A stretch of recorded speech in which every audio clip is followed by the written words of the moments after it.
작년 이맘때 은을 산 두 사람이 있습니다. 같은 날에 샀고 같은 금액을 넣었고 오늘 같은 날 팔았습니다. 그런데 한 사람은 70%에 가까운 수익을 손에 쥐었고 다른 한 사람은 그 절반 남짓밖에 못 건졌습니다. 심지어 두 사람이 산 은의 가격은 단 1원도 다르지 않았습니다. 지난 1년 동안 국제 은값은 무려 71%가 올랐거든요. 같은 금속, 같은 기간, 같은 상승률. 그런데 통장에 찍힌 숫자는 완전히 달랐습니다. 여러분, 이상하지 않으십니까? 우리는 은 투자에서 제일 중요한 건 언제 사느냐라고 배웁니다. 바닥에서 사서 꼭지에서 팔아라. 그런데 실제로 한국에서 은에 돈을 넣어본 분들의 계좌를 열어보면 수익률을 갈라놓은 건 타이밍이 아니었습니다. 어느 문으로 들어갔느냐?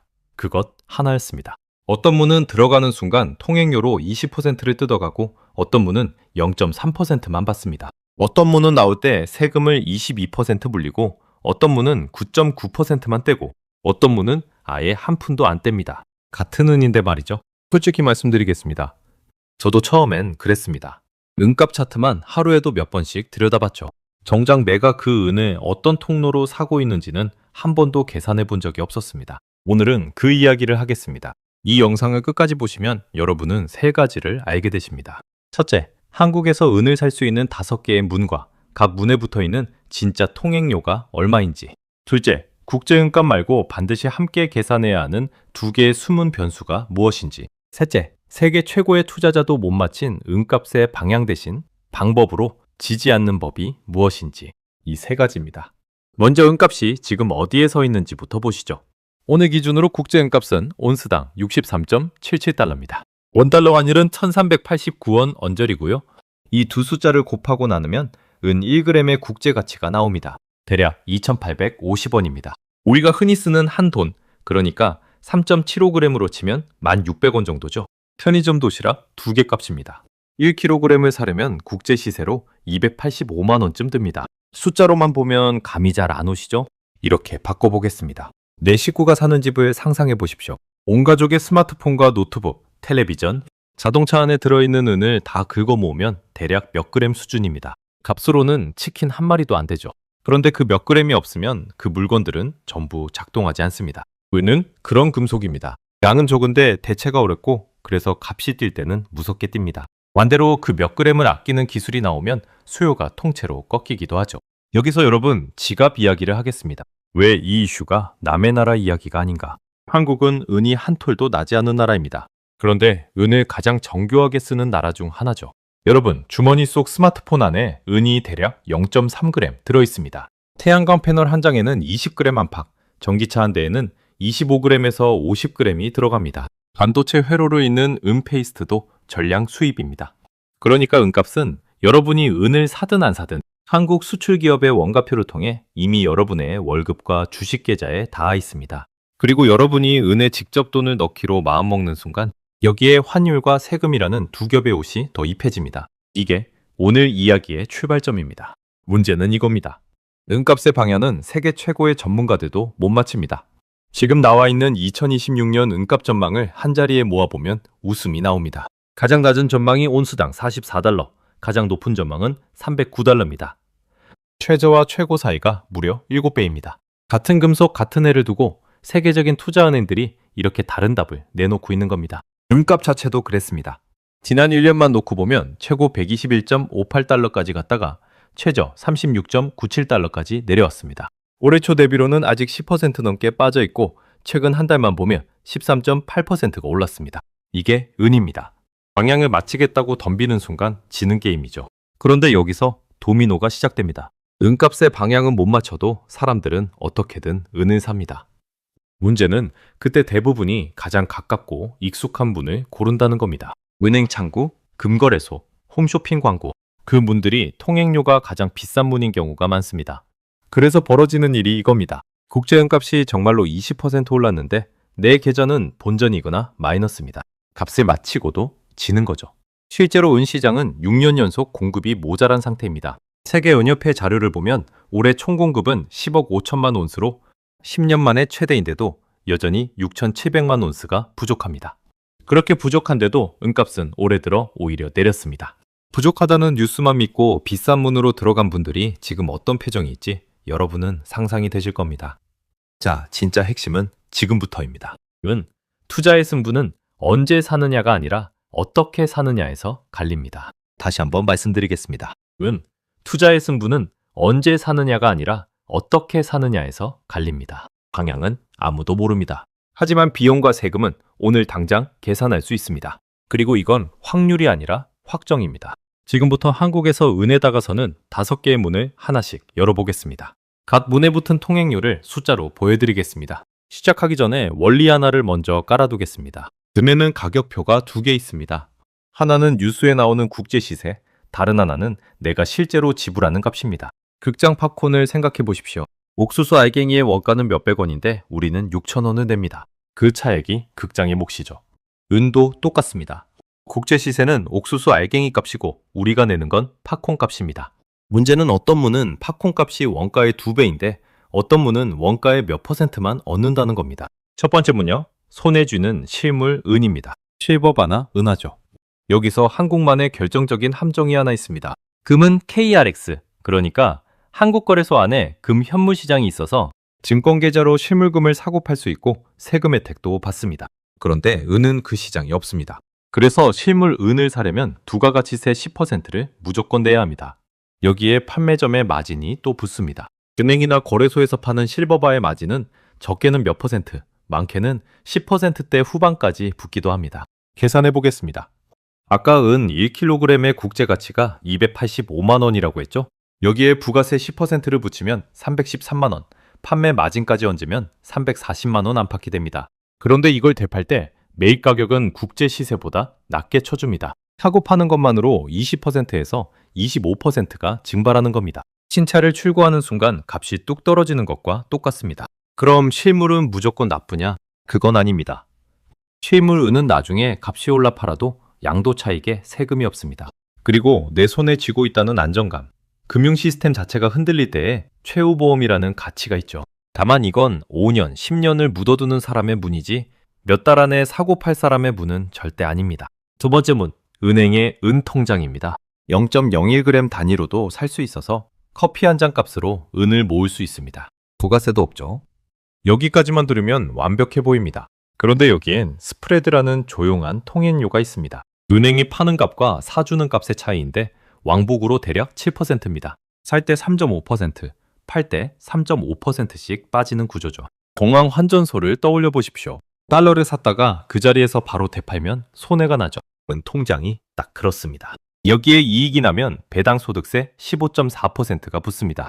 은값이 7% 오를 때까지는 아무리 기다려도 본전이라는 뜻입니다. 세 번째 문, 증권계좌로 사는 국내은 상장지수 펀드, 즉 ETF입니다. 대표적인 게 코덱스 은선물 H인데 총 보수가 연 0.68%, 타이거 금은 선물은 0.69%입니다. 앞에 두 문에 비하면 통행료가 확 싸졌죠. 그런데 이름 안에 숨은 두 글자를 보셔야 합니다. 선물입니다. 선물에는 만기가 있습니다. 그래서 만기가 올 때마다 다음 달 계약으로 갈아타야 하는데 이걸 롤오버라고 부릅니다.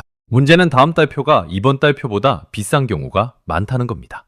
놀이공원 정기권을 매달 새로 끊는데 끊을 때마다 값이 조금씩 오른다고 생각해 보십시오. 은값이 제자리여도 이 갈아타기 비용만큼 조금씩 새어나갑니다.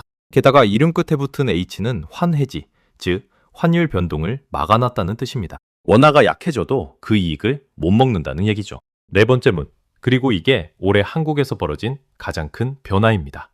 국내 상장은 현물형 ETF입니다. 2026년 3월 31일 하나자산운용이 원큐 은액티브를 상장했습니다. 국내 최초로 은 현물 가격을 따라가는 상품입니다.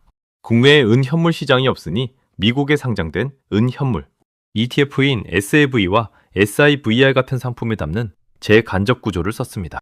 그리고 4월 말에는 미래에셋 자산운용이 타이거 은액티브를 내놨습니다. 총 보수가 연 0.3%, 환율을 막지 않는 환노출 구조입니다. 왜 이게 중요할까요? 기존은 선물 ETF는 퇴직연금 계좌에 담을 수가 없었습니다. 그런데 이 현물형 상품들은 퇴직연금 DC와 IRP에서 최대 70%, 연금저축과 ISA 계좌에서는 최대 100%까지 담을 수 있습니다. 은을 세금 유리한 그릇 안으로 들여올 수 있는 문이 이번에 처음 열린 겁니다. 다섯 번째 문, 미국에 상장된 현물 ETF를 직접 사는 겁니다. 세계 최대인 SAV는 규모가 약 440억 달러에 이릅니다. 보수는 0.3에서 0.5% 수준이죠. 세금 구조가 앞의 문들과 완전히 다릅니다. 이익의 양도소득세 22%가 붙는데 연 250만 원까지는 공제되고 무엇보다 다른 소득과 합치지 않는 분류과세입니다. 국내은 통장이나 국내 ETF에서 난 이익은 금융소득으로 잡혀서 다른 이자, 배당과 합쳐 연 2천만 원을 넘으면 종합과세로 넘어갑니다. 소득이 높은 분에게는 이 차이가 결정적일 수 있습니다. 여기에 은과목 회사 주식이라는 견문도 있는데 이건 은값이 오를 때 더 크게 오르는 대신 회사가 망하면 은값과 상관없이 휴지가 되는 길입니다. 여기서 두 번째 원리를 말씀드리겠습니다. 세금은 상품이 결정하는 게 아니라 그릇이 결정합니다. 같은 물도 종이컵에 담느냐 보온병에 담느냐에 따라 다르죠. 일반 증권 계좌에 담으면 이익의 15.4%가 붙습니다. 같은 상품을 ISA 계좌에 담으면 200만 원까지, 서민형은 400만 원까지 비과세고 그걸 넘는 금액도 9.9% 분리과세로 끝납니다. 대신 3년은 지켜야 하죠. 연금저축이나 IRP에 담으면 팔 때 세금을 내지 않고 나중에 연금으로 받을 때 3.3에서 5.5%만 냅니다. 그동안 세금 낼 돈까지 계속 굴러가는 겁니다. 참고로 ISA 한도를 연 4천만 원으로 비과세 한도를 500만 원으로 늘리자는 개편안이 논의되고 있지만 아직 확정된 게 아니니 실제 가입 전에 최신 규정을 꼭 확인하십시오. 세 번째 원리는 엔진이 두 개라는 겁니다. 한국인이 은을 살 때 우리 수익은 은값이라는 엔진과 환율이라는 엔진 두 개가 함께 돌립니다. 환율이 지금 1389원입니다. 예를 들어 국제 은값이 10% 오르고 원화도 10% 약해지면 환노출 상품을 든 사람은 단순 계산으로 22%를 법니다. 그런데 환해지 상품을 든 산 사람은 10%만 법니다.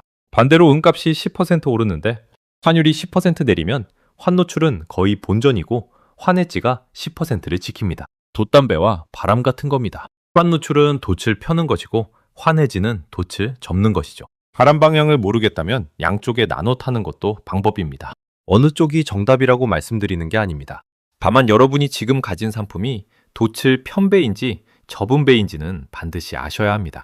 여기까지가 문과 그릇과 엔진 이야기입니다. 그럼 실제로 얼마씩 몇 번에 나눠 사야 하느냐고 물으실 겁니다. 정답은 없습니다만 전문가들이 공통으로 말하는 원칙 두 가지만 소개해드리겠습니다. 하나는 비중입니다. 은은 금보다 2배 가까이 사납게 움직이는 자산이라 자산 전체에서 차지하는 비중을 크게 잡으면 밤에 잠을 못 잡니다. 귀금속 전체를 자산의 한 자릿수 퍼센트 안에서 다루라는 조언이 많은 이유죠. 다른 하나는 시점 분산입니다. 바닥과 꼭지를 아무도 못 맞히니 여러 달에 걸쳐 나눠 사면서 평균 가격을 만드는 방식입니다. 물론 이것도 만능은 아닙니다. 값이 계속 오르기만 한다면 나눠 사는 게 오히려 손해니까요. 다만 반년 만에 반토막이 나는 금속 앞에서는 한 번의 확신보다 여러 번의 분산이 마음을 지켜주는 경우가 많다는 점만 참고로 말씀드립니다.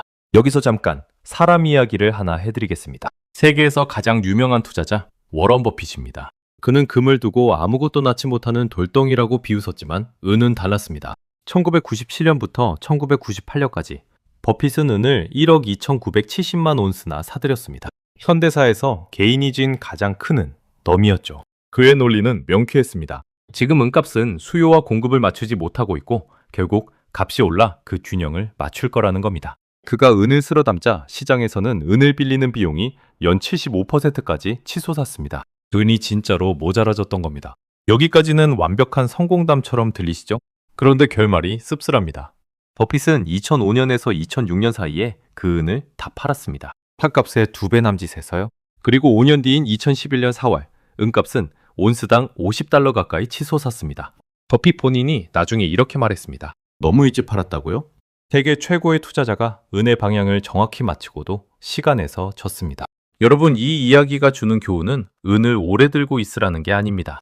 버핏조차 못 맞히는 게 은의 타이밍이라면 우리가 통제할 수 있는 건 방향이 아니라 방법뿐이라는 겁니다. 통행료를 얼마나 내는지, 세금을 어느 그릇에 담는지, 얼마나 나눠서 사는지 그것만이 우리 손안에 있습니다. 그럼 지금 돈은 어디로 흐르고 있을까요? 숫자로 보시죠. 세계은협회가 올해 2월에 내놓은 자료를 보면 올해 은 총공급은 10억 5천만 온스로 10년 만에 최고입니다. 방산 생산이 8억 2천만 온스, 재활용이 2억 온스를 넘어 2012년 이후 처음으로 그 선을 뚫었습니다. 값이 오르니 장농 소근이 쏟아져 나온 겁니다. 반면 산업 수요는 6억 5천만 온스로 4년 만에 가장 낮고 투자 수요는 2억 2,700만 온스로 3년 만에 가장 높습니다. 그래도 여전히 6,700만 온스가 모자랍니다. 6년 연속 적자죠. 다만 매체에 따라 올해 적자 규모를 훨씬 크게 잡는 곳도 있으니 숫자 하나에 흥분하지는 마십시오. 전망은 어떨까요? 감세론부터 보겠습니다. 코메르츠방크는 올해 말 온스당 90달러, 내년 말 95달러를 봅니다. 싱가포르의 OCBC는 내년 1분기 92달러에서 중반 95달러로 오른다고 봅니다. 뱅크 오브 아메리카는 물리적 부족이 극단으로 치달을 경우 135달러에서 309달러까지도 가능하다는 시나리오를 제시했습니다. 근거는 태양광이 세계연 수요의 약 16%를 차지하며 계속 커지고 있고 6년 연속 부족이 쌓였고 미국이 하반기에 금리를 내리면 이자 없는 자산인 은행, 돈이 몰린다는 겁니다. 이제 약세론입니다. JP모건은 지난 8월 13일 보고서에서 올해 평균 70달러, 4분기 63달러, 내년 평균 63달러를 제시했습니다. 물리적 긴급함이 상당히 풀렸다는 판단이죠. 특히 중국이 4월 1일부터 태양광 제품 수출, 부가세 환급을 없애면서 밀어내기 수출이 끝나면 태양광 부문 은수요가 30%까지 줄어들 수 있다고 봤습니다. TD증권은 올해 평균을 44달러까지 낮춰 잡았고 HSBC는 내년 평균 57달러를 봅니다. 지금 금값이 온스당 4,368달러니까 금은비, 그러니까 금 한 온스로 은 몇 온스를 살 수 있느냐는 숫자가 68 정도입니다. 역사적 평균인 70 근처죠. 올해 초 이 숫자가 50비트로 내려가며 은이 싸다는 신호를 줬는데 지금은 그 신호도 사라진 셈입니다. 지금 은 시장의 상태를 하나의 그림으로 그리면 이렇습니다. 전자레인지에 넣은 계란입니다. 겉으로는 아무 일도 안 일어나는 것처럼 보이지만 안에서는 압력이 계속 쌓입니다. 6년치 부족분이라는 압력이죠. 그런데 동시에 재활용이라는 구멍과 태양광 절감이라는 구멍이 뚫려서 김이 새고 있습니다. 언제 터질지 아니면 그냥 식을지는 아무도 모릅니다. 44달러부터 309달러까지 답이 갈리는 이유가 여기 있습니다. 이제 한국의 각도로 돌아오겠습니다.